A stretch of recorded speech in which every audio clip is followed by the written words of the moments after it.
Miaraba tompoko lasy tompoko vavy tonga soa atao anatin'ny fandarana Mi-Kolo Hevitra amin'izao alina izy izao tahaka ny fotoana mahazatra antsika andro lehibe raha izay no azo ilazana azy ny zoma tamin'ity androany ity fotoana izay nanambarana tamin'ny fomba ofisialy namoahany CES ny voka-pifidianana fiodinana voalohany amin'ny fifidianana filoham-pirenena no tanterahana ny 10 oktobra lasa teo mazava ho azy fa ifantoka isika ao anatin'izay lohahevitra izay anao ahoana no fiatrehana ny fiodinana faharoa inona avy ireo lokanady na ireo enjeu zany zao tsy maintsy hojerena hodiniana ary vaovao isongadina ato tahaka ny mahazatra dia manambahiny isika eto amin'ny fandarana candidat filoham-pirenena ihany koa izy ireo ary dia nasaina manokana moa zany efatra no nasaina tamin'ity alina ity fa tsy fantatra hoe no ny andro alina ve sa hoe ahoana fa tamin'ny ora farany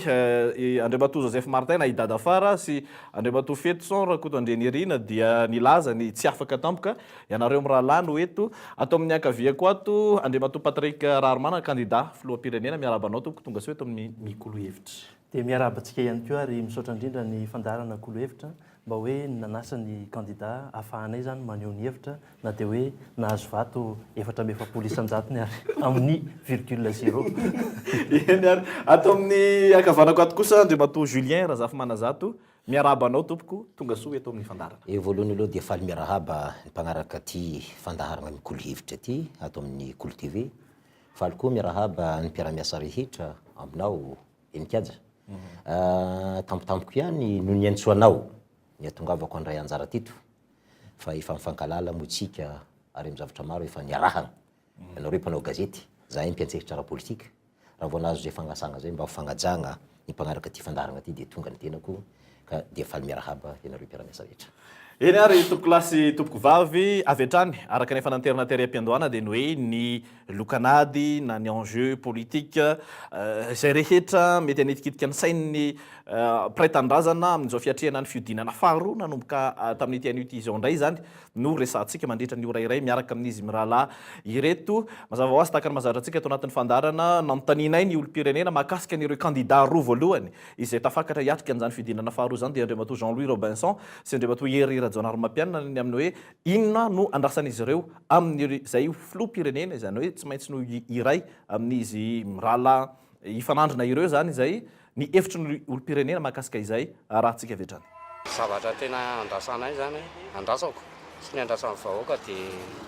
ny amerina amin'lohan'ny fiainan'ny vahoaka. Mahatateraka ny teniny zay rehetrarehetra zavatra nampanantenainy dia mila tanterahany daholo. Raha mahasamanangana an'le hoe haute cour de justice eto izy fa tsy hatramin'ny propagande hatramin'izay tsisy nanangana an'izany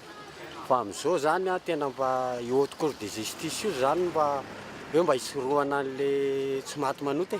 dia mba hanovan'le fiainan'ny malagasy zany fa tsy hanao ohatran'izay efa lasa teo aloha zay hoe tena tsindro mihitsy izy zany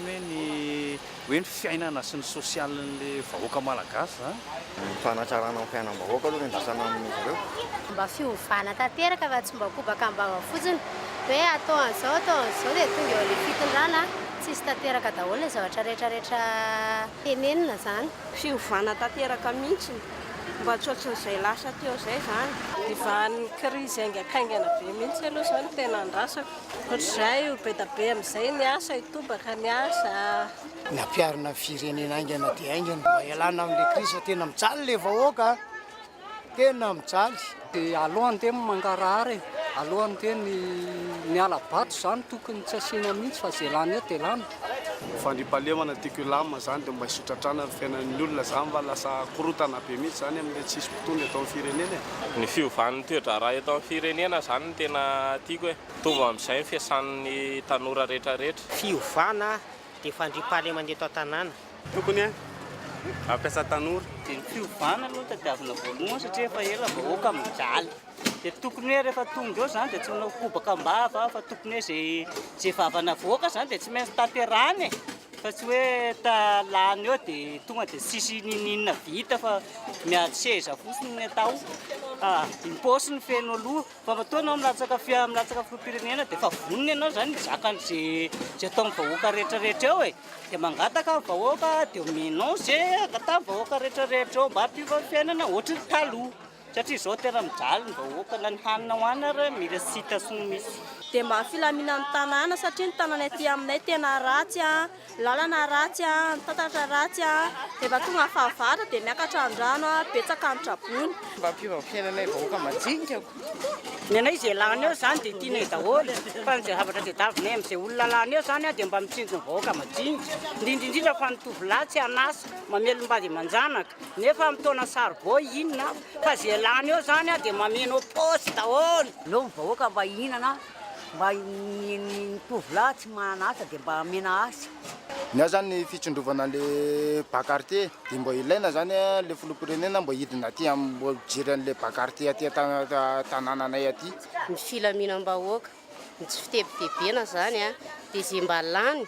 amin'izy mirahalahy mianakireo zany a dia aloha mba hitondra ny vahoaka sy hitsindro ny vahoaka fa tsy hanao ohatry ny toy aloha indray ny sasany hoe mahazo toerana fotsiny dia zao hoe mianaka ny vary haniny dia aveo dia nio ihany zao nge zao mifahatrana dia fahatrany ambilany.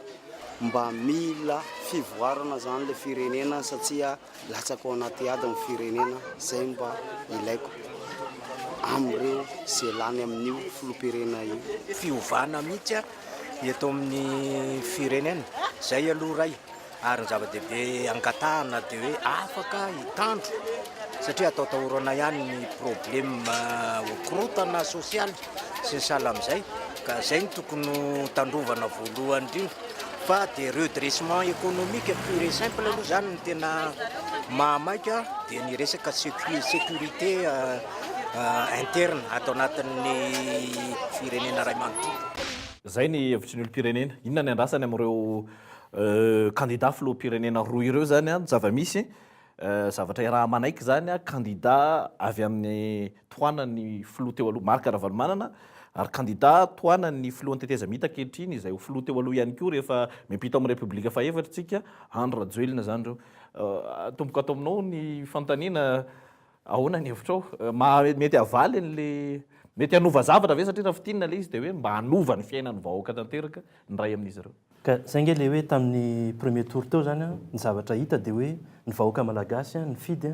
dia nametraka hoe zahay malagasy no andrindra sy hanapa-kevitra momba ny resaka adin'ny andaniny sy ny ankilany.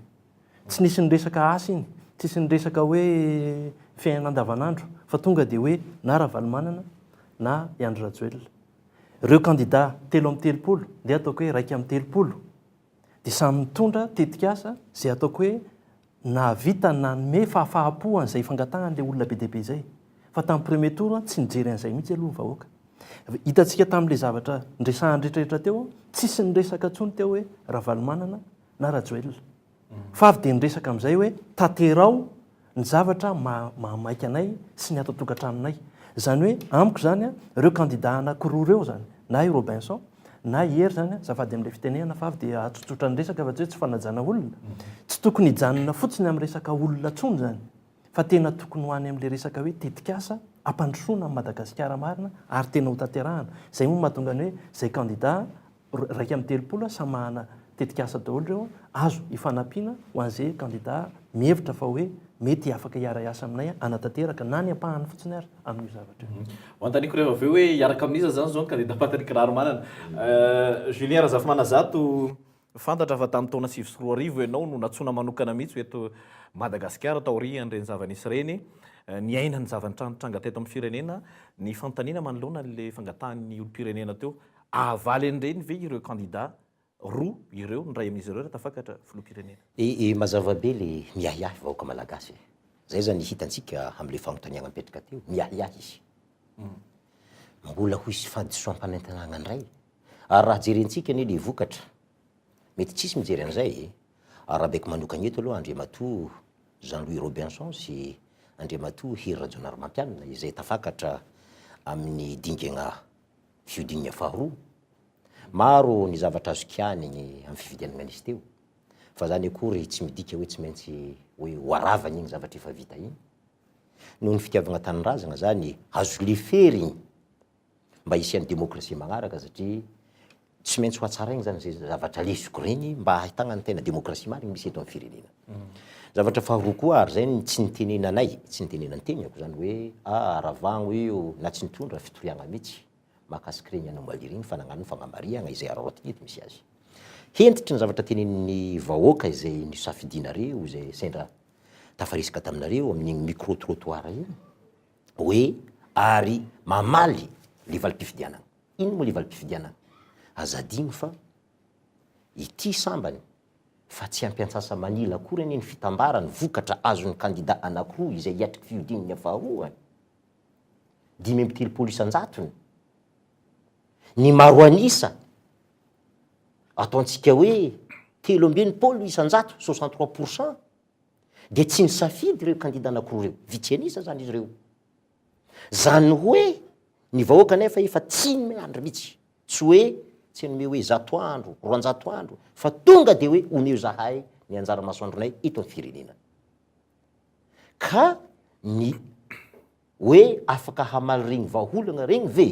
io candidat roa ifanehitra amin'ny fidinana faharoa, ny valiny raha izy roa samy rery tsy ho afaka. Satria ahoana moa ny afany hagnano an'izany, tsy maintsy misy gouvernemanta zay hipetraka eo. Andriamatoa Jean-Louis Robinson manana antoko atantsika hoe avana, firy ny candidat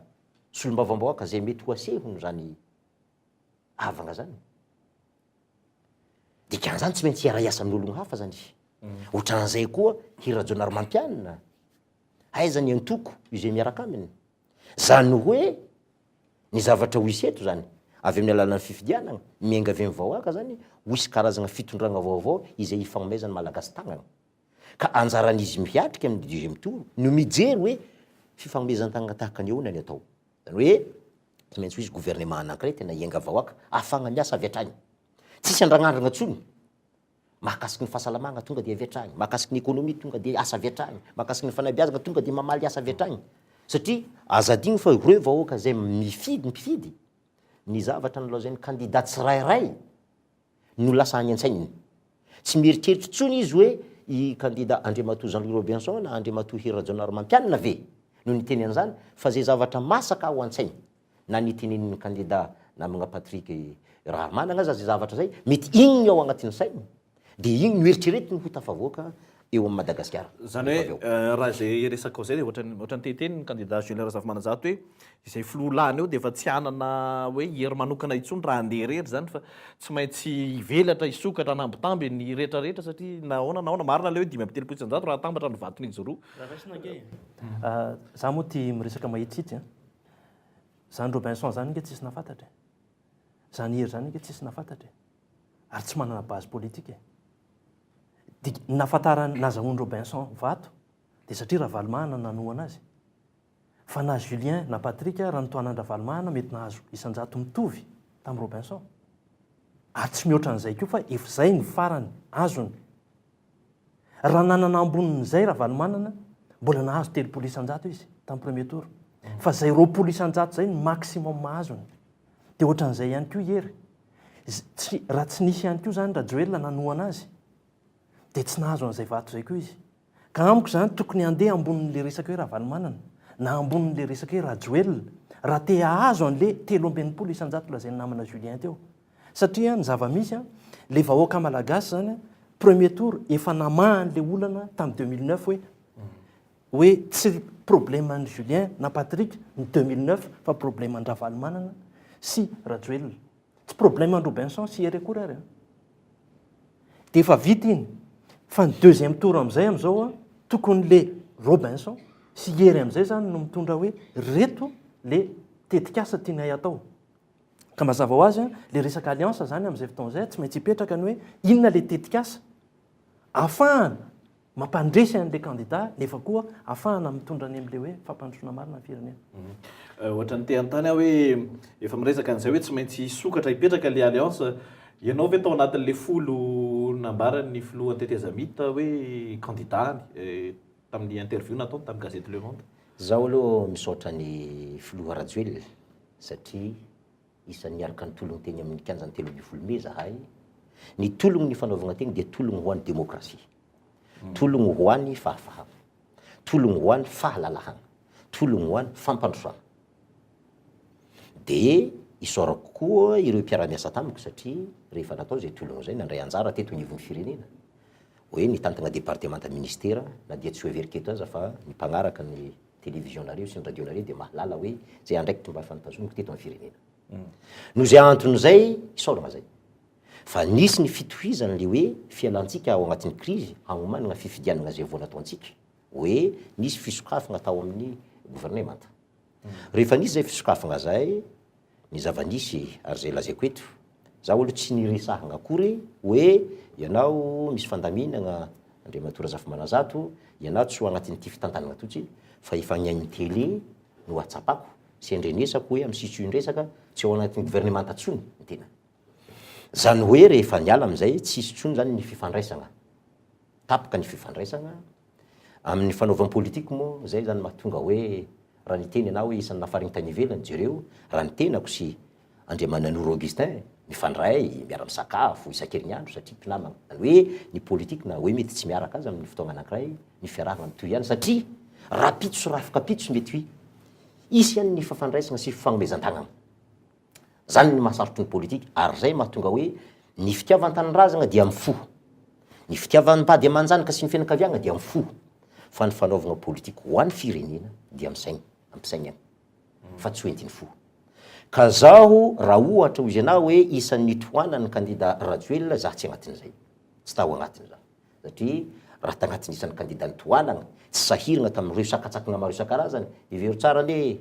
ny ireo fomba ny Razafimanazato tamin'ny faritry maro ane niezahiny mihitsy ny sandainy vola ny vidiny ho alagna tato amiko e. Fa ny faritry sasany moa le vahoaka tsy magnaraka fa ny safidy an'ny Razafimanazato eny izy.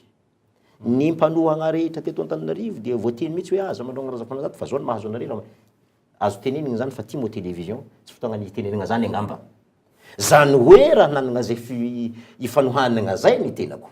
raha navita propagande maromaro ataoko fa tsy roapolo isan-jato ihany no azoko tamin'izay fotoana zay fa mety ambonin'izay aza. Fa igny moa zavatra hafa aloha tsy teneniny intsony igny satria efa misy anakoroa zany hiatrikeo aloha hijereny zay zavatra zay ny tenako tsy eo agnatin'izay. No zay anton'izay mitohy sahady zany hoe aiza ny fanohanana io tsy resaka hoe ranona ny tohanana na ranona tsy tohanana tsy agnolana. Aiza ny vaholana ho an'ny firenena sy metimety amin'ny firenena. Amin'ny maha républicaine ny tena efa nifampiresaka aloha irery zany mba halalana vahoaka azy efa nifampiresaka tamin'ny candidat Hira Rajaonarimampianina niarahaba azy efa nifampiresaka tamin'ny candidat Andriamatoa Robinson Jean-Louis niarahaba azy ny tenako. Zany hoe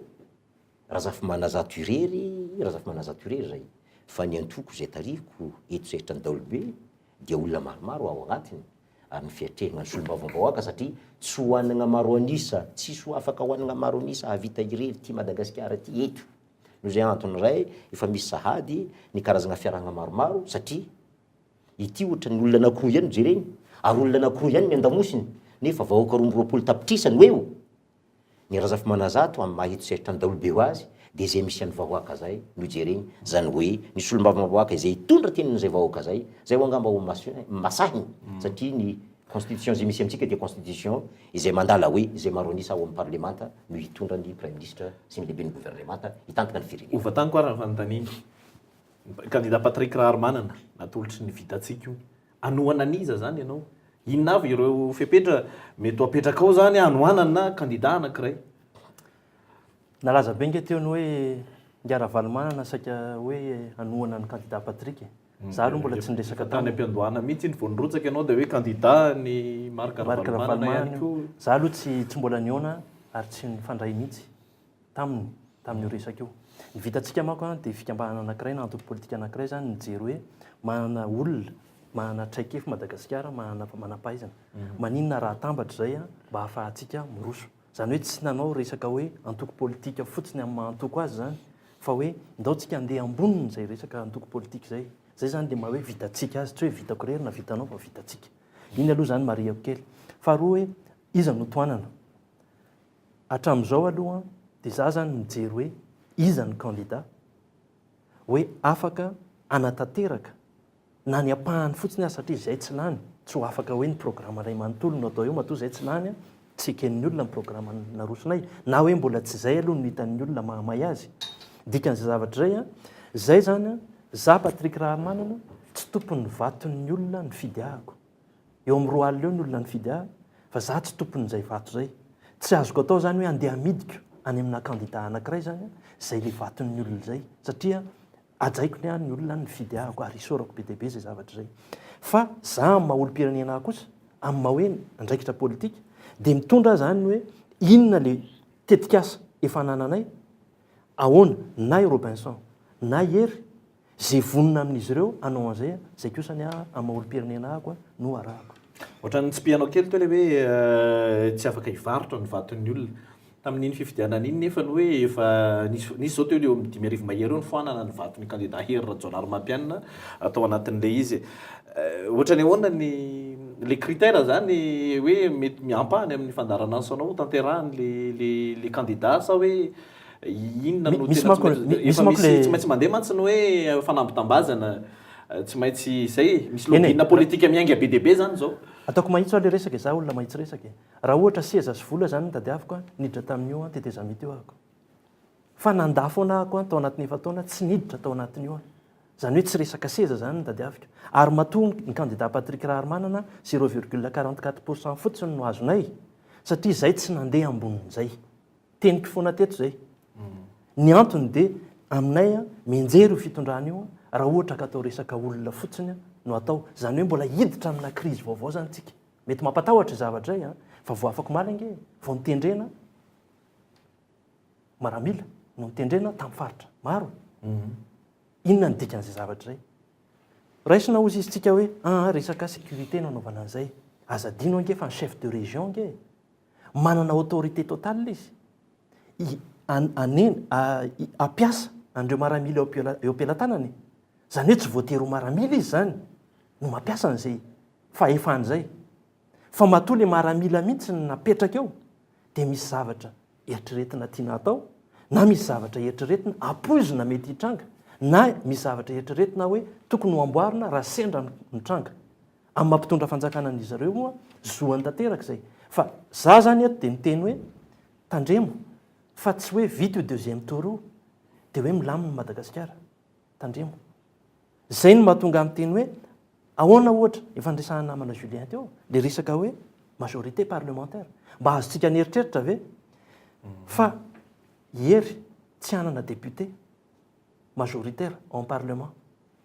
Robinson tsy hanana ihany koa ny Tim mety hanana angamba ozy ahako ny Pombandrajoelina mety hanana angamba ozy ahako fa ny zavatra hitranga zany tsy maintsy isy ny ady la rehefa hifanohana amin'ny resaka député zany ka nazana raha ohatra hoe hanohana kandida anankiray dia ny député anay mety tsy hifanohana zany any amin'ny base any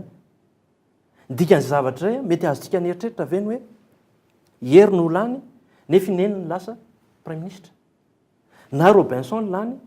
nefa Andry Rajoelina lasa prime ministre mbola krizy vaovao hafa indray zay no mahatonga mametraka ny hoe okotsika zany andeha ambony ny resaka olona fa any amin'ny resaka tetikasa zay ny vahoaka marobe ny teny teo resaka tetikasa daholo ny resahany teo tonga teto izako moa izy misaotra betsaka enikanja za ndray mahita hoe isan'ny heritsika anankiray ho an'ny Madagascar ty kinlalana ihany izy hatramin'izay manko hoe araka ny teneniny teo hoe za hoa tsy nanaiky niditra tamin'ny tetezamita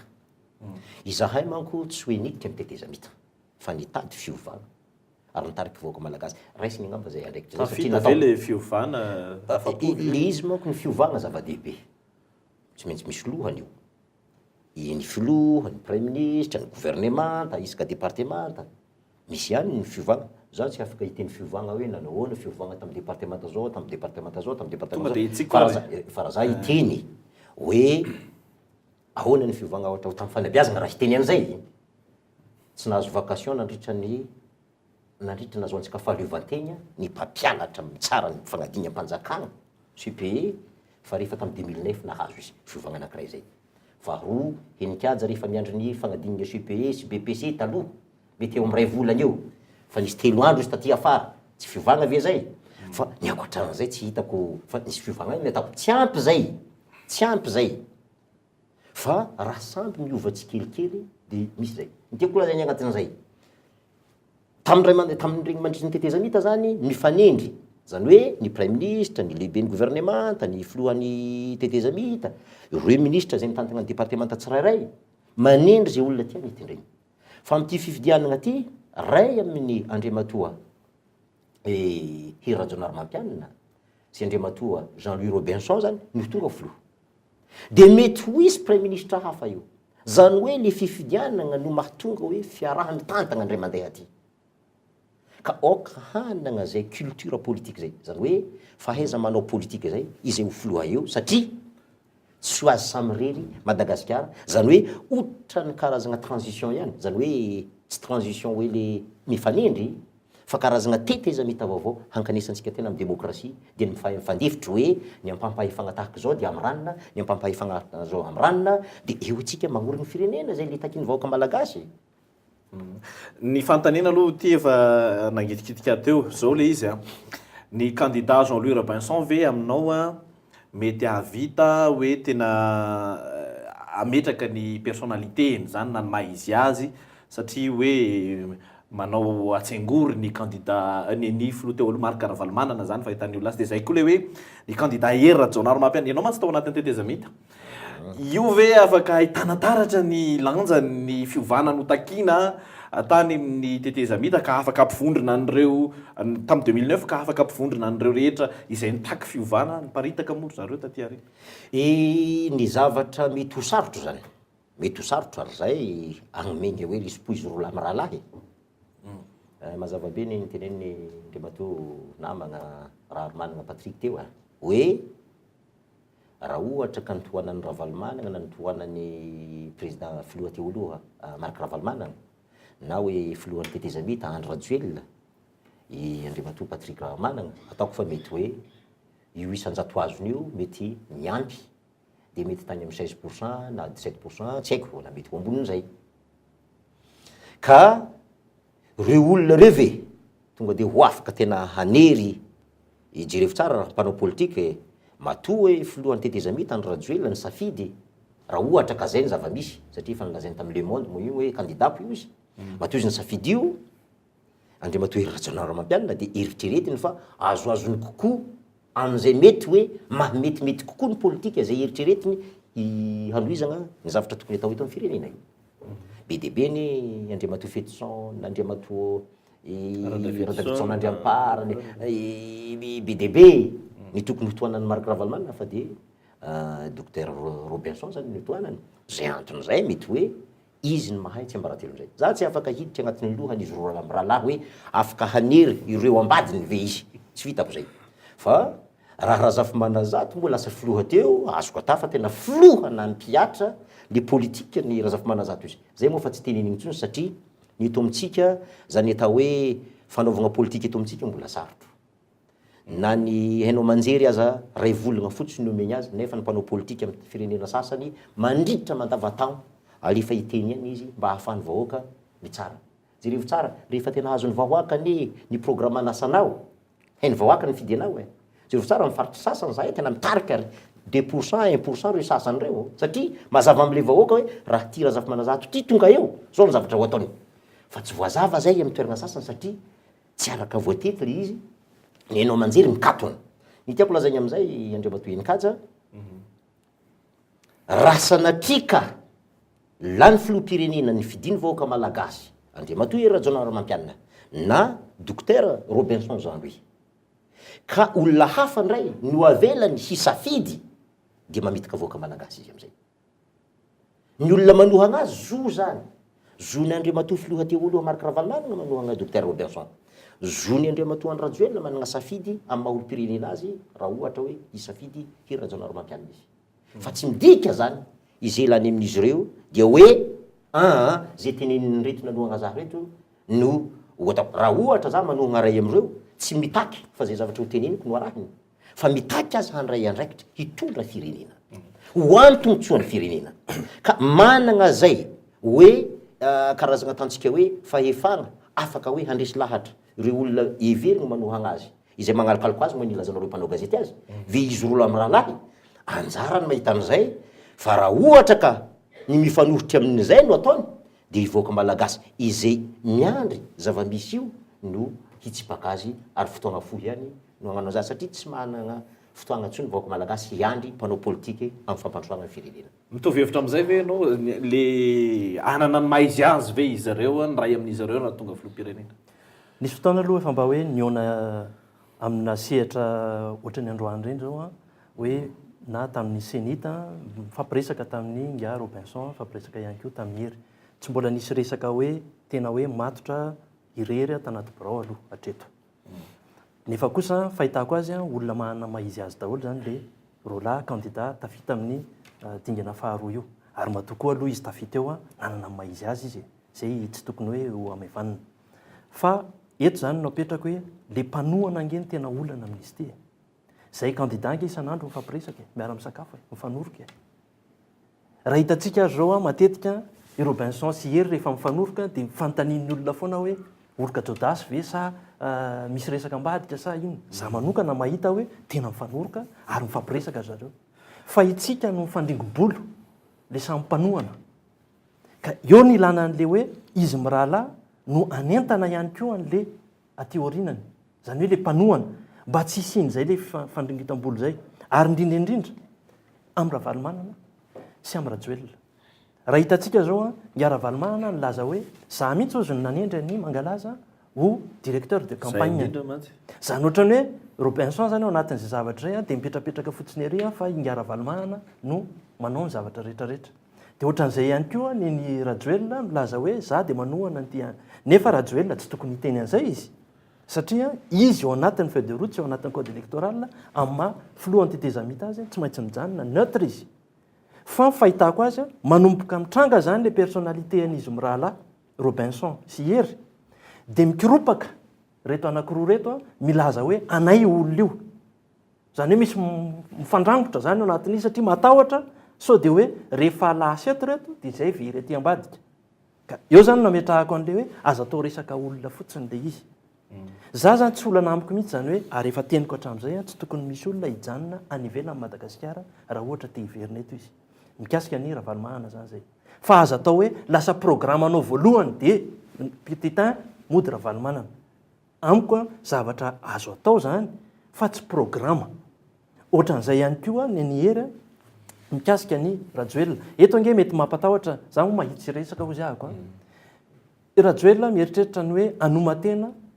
ho filohan'ny république amin'ny 2018 fahitako azy manokana tsy possible atsony zany tsy possible atsony zany hoe ianao efa nitondra ary nitondra tetezamita en crise ianao zany hoe tsy fifandimbiasana zany za tsy miteny tsy haiko zany an-tsain'ny hery fa raha hery ohatra ny lany za mahatoko fa ny premier jour izy faly hoe lany izy fa ny deuxième jour izy fa manomana ny deuxième mandahany zany hoe hiandry zany ao anatin'izay zavatra zay mafahatany tsara mihitsy fa ny 2018 mety tsy ho anazy tsony ary tsy hitovy malagasy nge malaky mora manadino izy ngaratsiraka zay zavatra zay zany fantatry rajoelona ao anatin'izay zavatra zay hoe movy ho tafavoaka amin'izay eto zany mahatonga amin'ny teny hoe na ato amin'ny ravalimanana raha Robinson ny lany ohatrany avy dia tazako i ravalimanana ilaza hoe efa tia tanako ity ny billet andehody ahako anatrika ny fianianana ataon'ny Robinson nefa Robinson amin'io mbola tsy président de république ary maramila mbola miandry any ravalimanana dia inona no ataon'ny zanaky dada ao anatin'izay farany Robinson mety andeha teny any amin'ny Afrique du Sud hoe tazotazomy any kely aloha izy amin'ny dossier satria ny passeport mbola any dia Afrique du Sud anao cinéma kely eo hoe mbola misy affaire-anao tsy vita aty ananina dia mijanonjanona kely aty dia inona zany resaka zanaky dada amin'izay satria programme lasa programme tsy inona le fampidiana dada zany hoe teraka crise indroa avy roa eny tamin'ny 2009 indray zany tsika zay no mahatonga mametraka ny hoe zay candidat na ataontsika hoe kely ary zay le 0,, ary zay manana programme ary manana olona ihany koa mety hifanampy amin'io resaka programme io ka raha ohatra lasa any ambonin'izay zany no ataon'ny Robinson ohatra dia narety maramily reto raha tsy atahotra any Robinson ho lany satria tsy le programme resaka ravalimanana fotsiny no mipetraka fa le programme fampandrosoana firenena ohatran'izay ihany koa ny aty amin'ny hery tsy atahotra ihany koa zany ny olona hoe isy indray raha ohatra ka hery ny lany dia anao hery famoretana izy hoe efa za zao ny lany dia aza mitabataba tsony nareo zanaky dada fa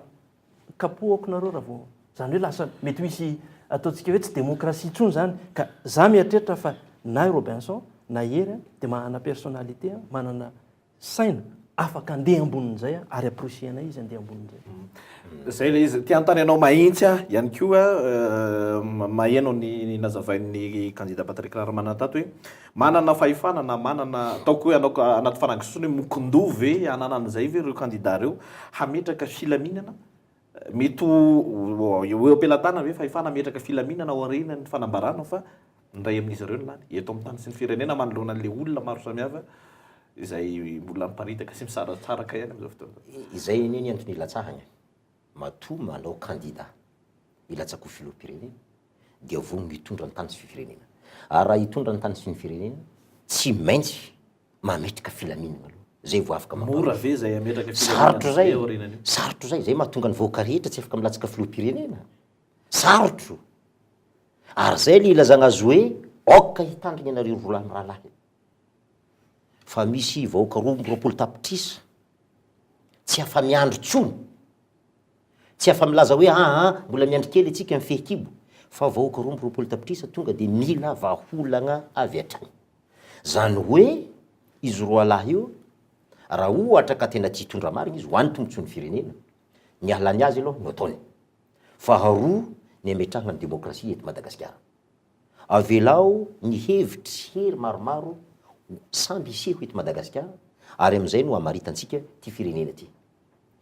Ny lalam-pandrenana be dia be moa ny miteny hoe raha vao tonga eo za tonga dia isoloko ny lalam-pandrenana, isoloko ny lalam-pandrenana. Mora ny miteny an'izany fa sarotro magnatanteraka zay zavatra zay.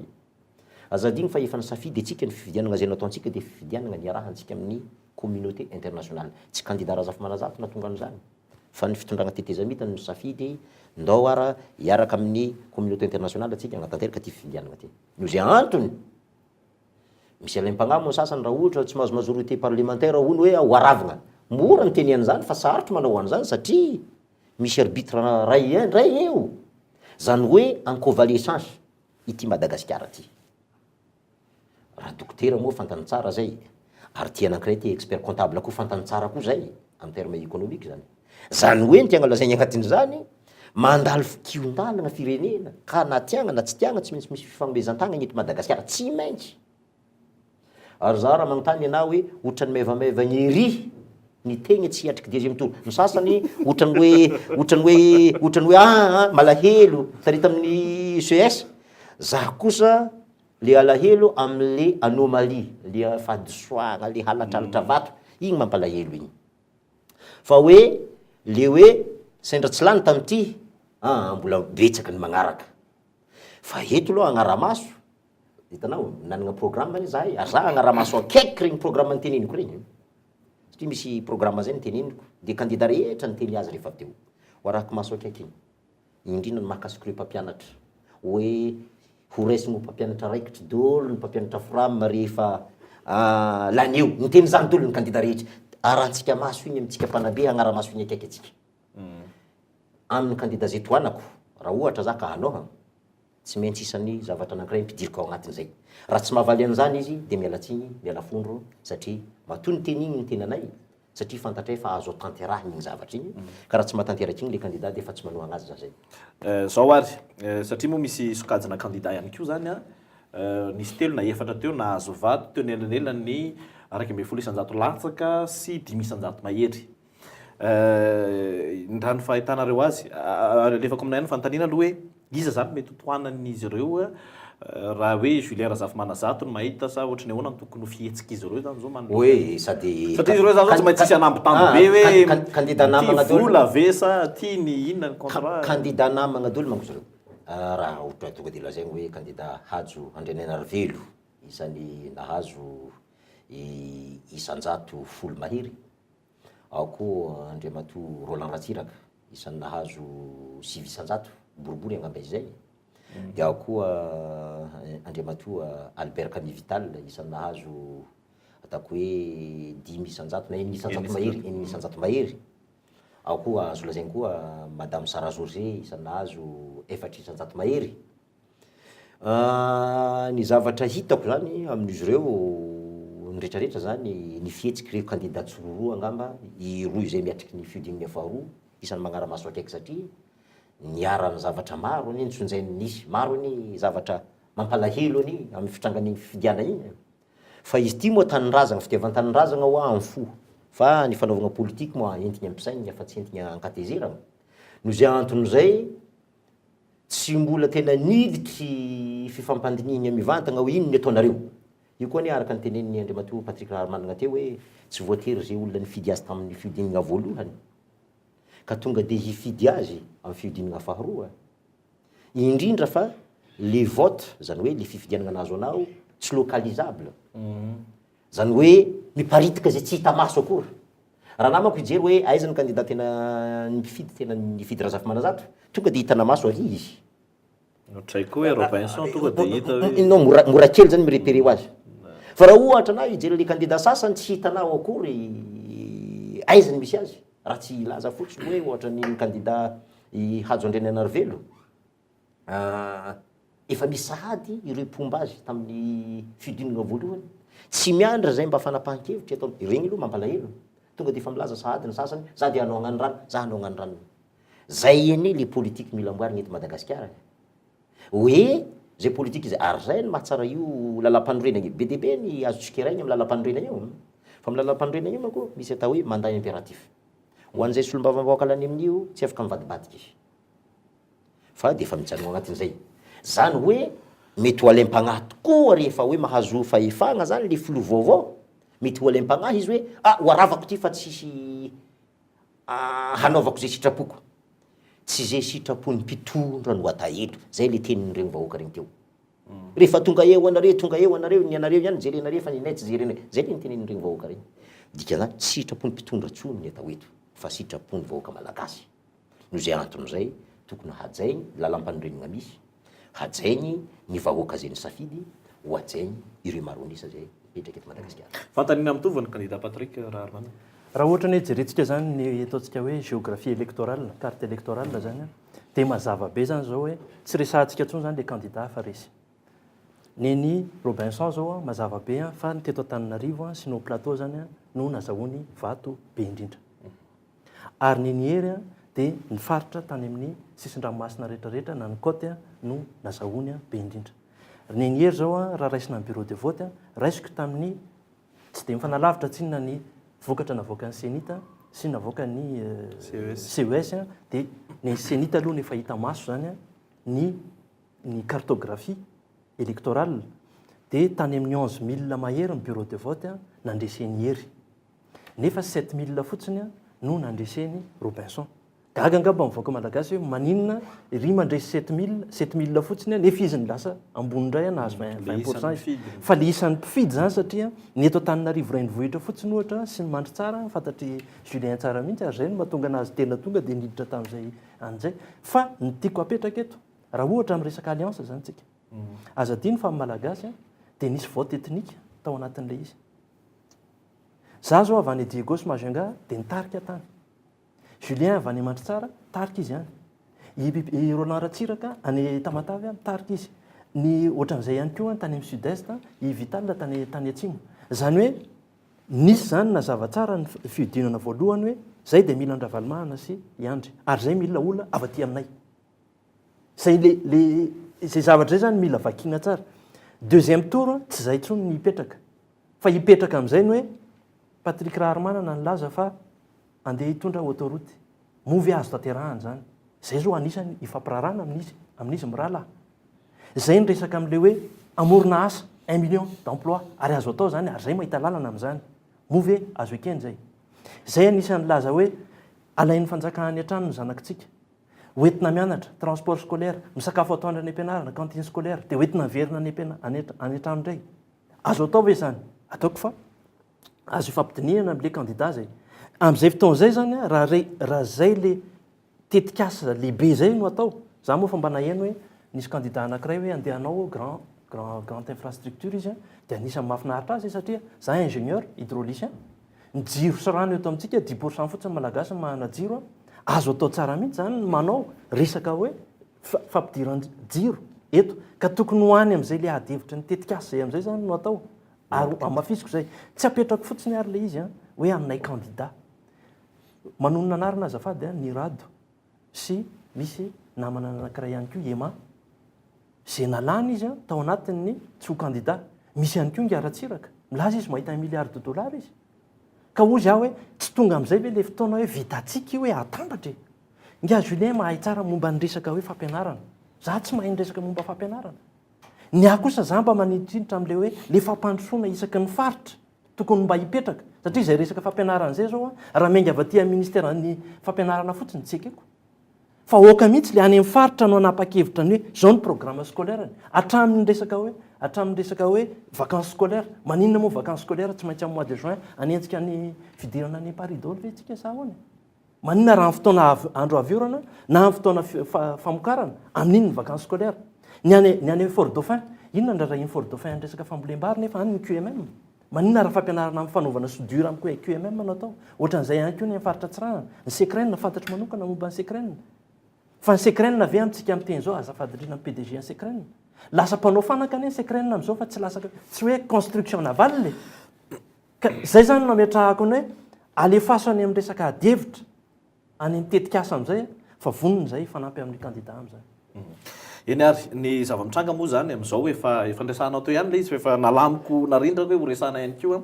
le filaminana mandrapatonga ny fiodinana faharoa sy aoriana ny fiodinana faharoa zao nisy lohahevitra goavana be iompana ny sain'ny olo-pirenena fanendrena lehibe ny faritra efa nresahanao teo angamba dia ho atoboko ato le izy hoe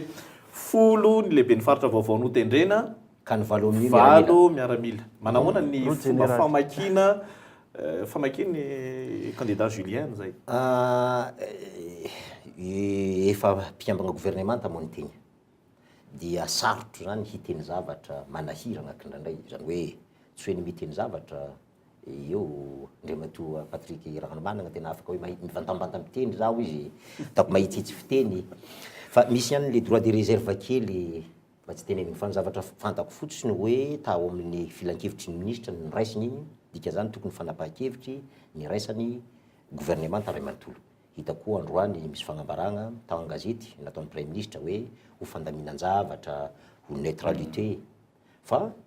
malahelo zany milaza an'izany fa misy ireo mpikambana gouvernement tary mba tafarisika amin'ny teny milaza fa izay mpikambana gouvernement amperinasa tsy au courant hono izy zay kosa mampalahelo ary zava-doza ka ny fandriam-pahalemana ahafahantsika miampita amin'ny fifidianana dia anjaran'ny gouvernement ray manontolo zany hoe anjaran'ny gouvernement no miandraikitra ny fandriam-pahalemana tongavantsika ahazo filoha pirenena vaovao matoa raiky amin'ny 1% ny tahampavikiana ny vahoaka nandray anjara ny fidy dia tiahanana filoha vaovao zany voaka malagasy ka zany filoha vaovao zany ifanavoaka ny CS iny tsy azo idian-kevitra tsony iny ray amin'ny docteur Robinson na Andriamatoa Hirajonar Mampiany zany ho filoha vaovao zany izay angatahany vahoaka malagasy ankehitriny no zay anton'izay anjaran'ny filoha tetezamita anjaran'ny mpikambana gouvernement tsirairay anjaran'ny lehibe ny gouvernement anjaran'ny fitantamana ankapobeny ireo miaramila ireo rantsamandraiky rehetra ny ampandany zany ka raha noho zay anton'izay no nandreny andregny dia zavatsoa fa raha ny mifanohitra amin'izay dia mampalahelo satria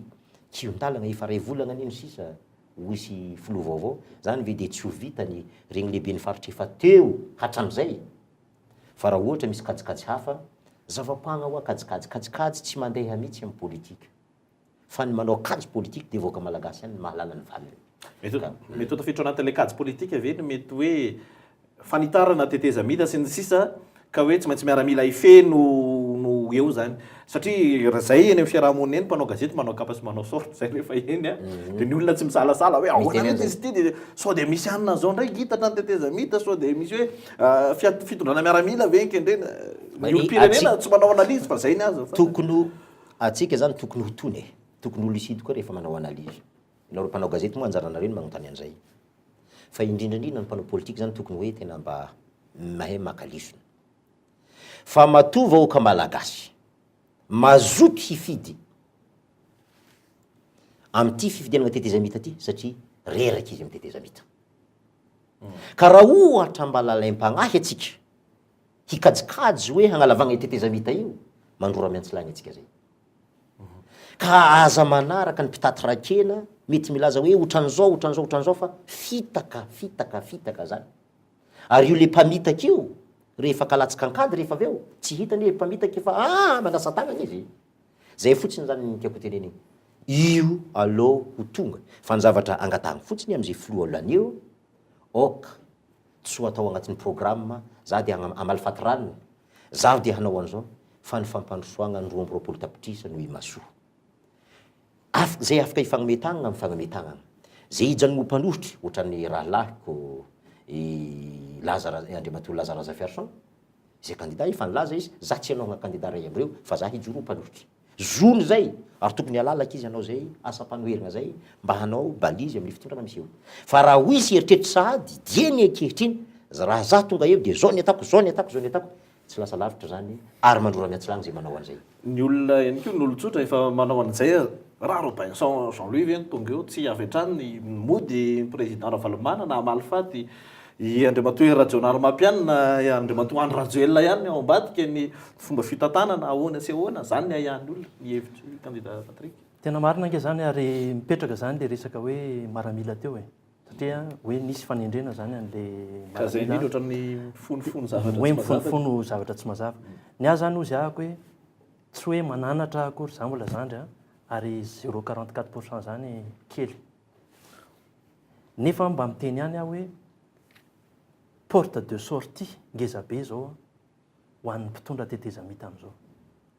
indrindra zany fa ho an'ny filoha Rajoelina varavarana lehibe misokatra ho azy zao hoe ivoahany ananany sécurité tsisy ifanenjika aminy raha ohatra tena hoe mipetraka amin'ny neutralité izy sy hoe mikarakara ny fifidianana io eto ange za tsy hoe fakalako sanatriany vava andray aman-dreny beratsiraka fa misy zavatra zany jereko hoe zay zao candidat officiel 3 minitra ihany mbola misy censure any amin'ny CES 7 ora alohan'ny andefasana ny émission anay 3 minitra ane mbola apetraka any amin'ny CES aloha any amin'ny Senita ny CD anay validation moa ny ilazany azy fa amin'ny teny tsotra nge zany dia hoe censure ny azo oa misy sary anankiray hoe esory ty sary ty fa tsy mety tsy verenako iny zany hoe candidat officiel 3 minutes droit de passage en TVM raha tsiraka Didier nefa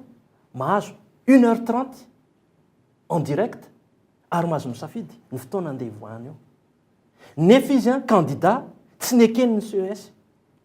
zay candidat officiel zay milaza hoe ndao tsika voaka malagasy ifidy omena 3 minitra misy censure raha tsiraka Didier 1h30 miteny hoe aza mifidy ry malagasy fa tsy ilainy io fifidianana io fantatritsika tsara mihitsy fa tsisy mandalo ao amin'ny TVM zany raha tsy mahazo tsodrano avy any amin'ny mpitondra amin'izao fotoana zao dikan'izay raha tsiraka Didier nahazo tsodrano zany ka eo ny lazaiko hoe le kajikajy politika araka ny lazainy namana Julien teo tsy mety zay tsisy tsy mahalala zany iza moa no nitantana anga Didier Ratsiraka tamin'ny fankalazany ny fafito amin'ny fitopolo taonany Rajoelina anie no nitantana azy tsy za Felibert akory ary zany hoe ny olona zany fa leo an'io resaka hoe mody miady nefa miaraka sy ny kajikajy politika rehetra fa ozy aho hoe manentana ny Rajoelina ako eto hoe varavarana lehibe misokatra ho azy io tsisy fanenjika aminy na Robinson ny lany eo na hery ny lany eo raha ohatra tena alefany ara-dalàna ny fifidianana dia ohatran'izay koa mba manentana ny Ravalomanana koa ako hoe avelo Robinson anana ny azy ihany koa zany tsy midika hoe tsy afaka ny ody izy mety ho afaka ny ody izy mety tsy avy dia indray andro izy ody satria misy fandaminana za tsy eo amin'ny toeran'ny Robinson tsy fantatro zavatra ho ataony fa tsy tokony ho aprisihany zany ny olona ao anatin'izay zavatra zany hoe tiako atongavana le fampitonina ny Madagascar dia mbola miankina amin'ny Rajoelina sy Ravalomanana rehefa tononareo mianadahy mianaka mirahalahy mianaka za mino fa vita ny 20 décembre vao mivoaka ny didin'ny CES vaovao nizaniza lany eo dia tonony malagasy amin'ny kiondalana misy amin'ny Madagascar tahaka an'izao dia isan'ny atao hoe resahan'ny olona ihany koa nareo moa candidat filoham-pirenena dia verina hoe efa manana an'izay fomba fijery mahatakatra an'izay tahaka ny ahoana vita ve ny fifidianana androany hita le filoham-pirenena ivoaka ny asa ivany ny olona ny vahoaka sa inona ny toe-tsaina kosa andrasana ho an'ny olona zany io mantsy efa misy miteny fa tsy haritra rotaona ny candidat izay lany eo io non mety havita mandaly candidat fa raha atsika kosa hoe ilaza hoe vita tonga de misy building misy zay lenga zay fa ny candidat tsirairay mety samy manana lara-pamehany lara-pamehana za moa tsy hiteneniko tsony ny ahy efa nilazaiko hoe tamin'ny campagne zao ny ataoko raha zay ny tonga io ka izy roa reo misy karazana hoe débat maromaro ifanaovanjareo hoarantsika ampitoniana zany zavatra ho lazainy efa nilaza ny ankiray anao autoroute anatin'ny tango araiky miala avy eto Antananarivo andeha iny Ivato de ahoana le any amin'ny faritra le anankiray zay nilazaina zay le nilazaina zay zao anisan'ny adevitra mipetraka hoe zay mahavita manodidina Madagascar atao iamena fametana le anankiray milaza hoe hampiakatra à 2 chiffres ny taux de croissance amin'ny fomba faran'izay angany ho jerentsika akaiky zay fa ny zavatra tsy azo lavigny nandalo fahasahiranana Madagascar tsy avy hatragno tonga de handroso fa ny zavatra ho atao eto Madagascar nandalo fahasahiranana hagnalagna zay fahasahiranana zay aloha hamerigny azy amin'ny toerany ahafahany mamokatra rehefa avy eo misy zavatra kosa tsy azonao hoe ampaniferigny vita 10 taona ve zay arakaraka izy hitondra tsy zahay manko ny candidat hitondra Andriamatoa Kaja raha ohatra candidat hitondra raha zafy manazato nilazana hoe vita ve zay misy fomba namaliako azy ianao satria misy fomba nieverako hatratrarana azy eto tsy ny programmako ray manontolo mety hotoanana zay candidat olana io na mety tsisy raisiny akory fa ny zavatra olazainy fotsiny hoe samy hijery akaiky anaramaso akaiky ny fampandrosoana Madagascar atsika tsirairay satria zontsika ny magnaraka an'izany fa tsy evela hoe le vahoaka malagasy fotsiny hoe heverigny amin'ny maha olony fo azy de arahiny zay sitrapony mpanao politique non hoarantsika tsirairay mihitsy ny ataon'ny mpanao politique satria ny antoko io zay tarihiko de hanaramaso ny fanaovana politique eto Madagascar satria eritreritry hitondra firenena rapitso rafokapitso de zay angambany atao fantanina mitovy ano any candidat Patrick ny alo zay le hoe vitatsika io eo mety misy tsy mampitovy kely angamba naisy ngia Julien ao anatin'le izy za zany mametraka hoe raha ohatra le mpitondra nizaniza lany eo manana finiavana hoe avy de ampivondrona an'le hery rehetrarehetra manana finiavana ampivondrona an'le fahaiza manao sy ny traikefa tsika angefa teneniko foana eto ny mpianatra mivoaka mahazo licence sy master eto Madagascar de any amin'ny ray alina isa-taona 10 000 master licencié zany mivoaka amin'ny université atsika ao anatin'ny 10 taona zany manana 100 000 licencié zany tsika raha etsy licencié master raha tsy njaraintsika amin'ireo bureau de vote 20 001 reo zany na ataontsika le fokotany 17 000 le 100 000 de manana zany tsika licencié 10 isaky ny fokotany azo atao zany na rapitso na afakapitso fotsiny ary vao tonga eo izy redéploiement inona ny antony mahatonga an'izay hoe azo atao za nianatra teny amin'ny polytechnique nahazo bourse tamin'ny fanjakana mbola 17 000 moa bourse anay tamin'izany amin'izao fotoana zao 110 000 kely fa tsy maintsy manao engagement décennal izy ministre mahafantatra an'izany tsara zany hoe za zany de manao taratasy amin'ny fanjakana hoe naiza ampiasan'ny fanjakana ahako ao anatin'ny 10 taona de tsy afa-miala fa azo alefahako zany hoe androany aho zany raha ohatra ka nivoaka fianarana raha alefa ny akandreo tsy mahazo mamaly dikan'izay zavatra zay azo apetraka tsara mihitsy zany redéploiement en ressources tsy resabola zany ny problème amin'izay fotoana zay mbola azo dirana teknika moa zay fa ny fotoana kely fa ny atongavako de ny hoe raha ohatra le filoha vaovao tonga eo zany mametraka ny hoe Patrick Rahman nareo manana projet momba ny autoroute manodidina Madagascar mahita lalam-bola amin'izany ve nareo ho eto ambony latabatra raha napresaka zay tamin'ny resaka campagne ho hitan'ny olona rehetra eo nge le fampiresahany ianao ngiany rado mahita koa anao any amin'ny tany arabo ianao Rema mahita anao any amin'ny amerikana ianao Julien mahita anao ary ianao nahita tany amin'ny sinoa ary misy ihany koa ny teratany mahita eto ataovy eo ambony latabatra mitovy daholo nge programmanay io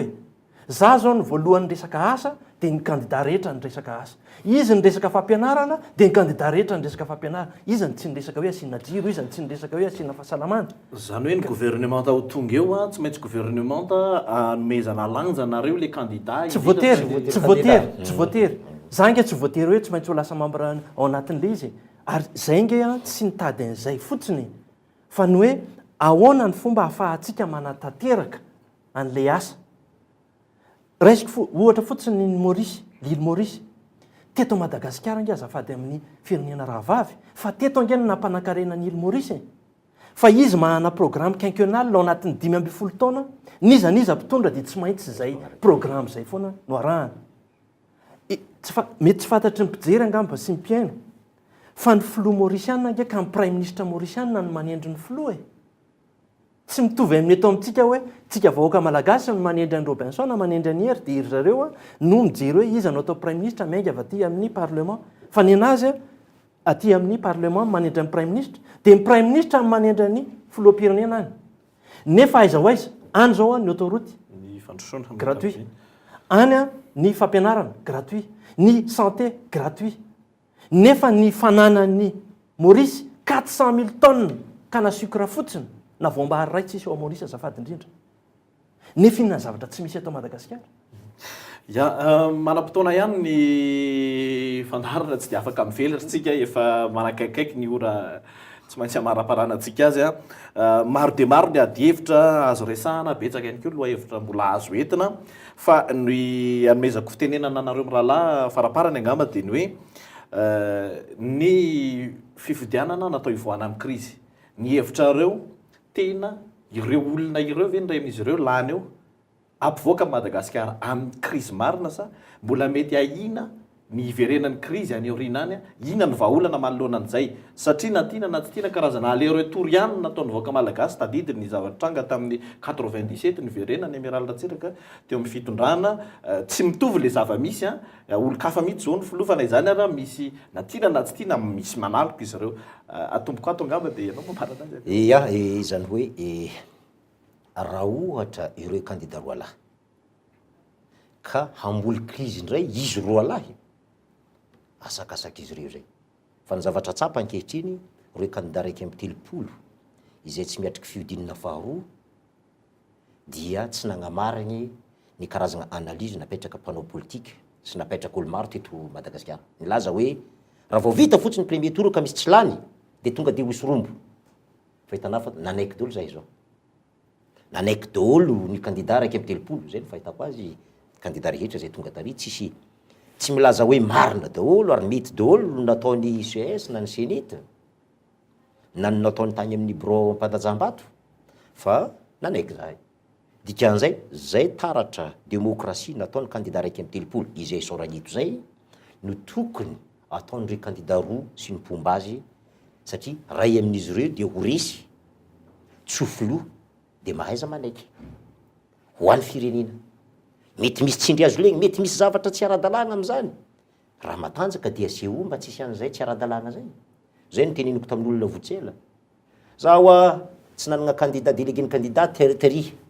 nisy nangalatra ny vatoko tary zaho tsy toran'izany satria matoa za tsy nanana candidat délégué tany tsy matanjaka za zay haremiko zay ho amin'ny magnaraka mba hampatanjaka za misimisy afahako indray hitondra firenena am'izay fotoagna zay zany hoe ary zay le tenenako hoe raha ho tonga eo Andriamatoa Marc Ravalomanana heritreritra hilatsaka amin'ny 2018 Andriamatoa Rajoelina heritreritra hilatsaka amin'ny 2018 reo candidat raiky amin'ny 30 reo heritreritra hilatsaka amin'ny 2018 tsy ho mora mbola asa be zay fa voaka malagasy mbola maro ny zavatra ho hitany agnatin'izay allo ho derentsika zay olany amin'izy roa lahy satria samy namana izy ireo ary zay sanatrin'izany tsy lany dia hiaraka eto Madagascar atsika hiarana ampandroso Madagascar sora tompoko candidat Patrick Raromanana ngamba ataoko hoe tsy ampiana tsony zay teny zoky Julien zay fa zava-dehibe eto amin'ny firenena zany ny hoe irosoana amin'ny hoe tsaratsara kokoa eto zany dia apetrako hoe aza atao hoe fifidianana ivoahana amin'ny krizy raha jerentsika na ny bulletin na ny taratasy rehetra apetraky ny Senita dia mbola hoe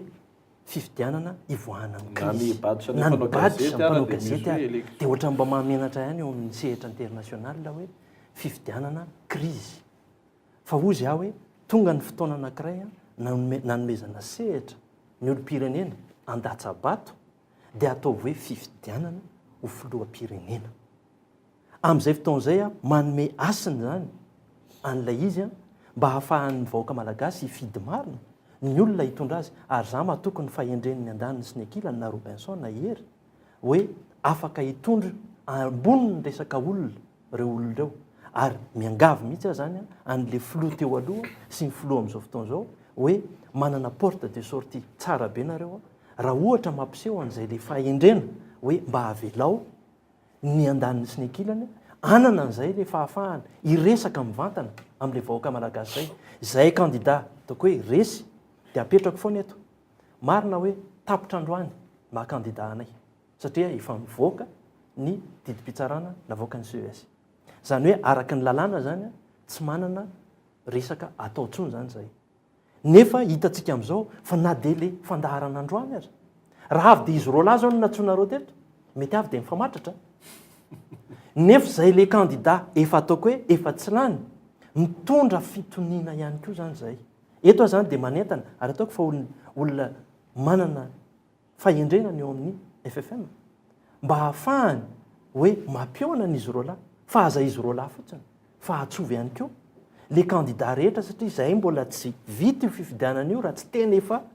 mivoaka marina ny valin'ny deuxième tour satria zahay zany mitondra fitoninana zany naty zany satria zavatra tsotra lazaiko amintsika mpieno sy mpijery am'izao hoe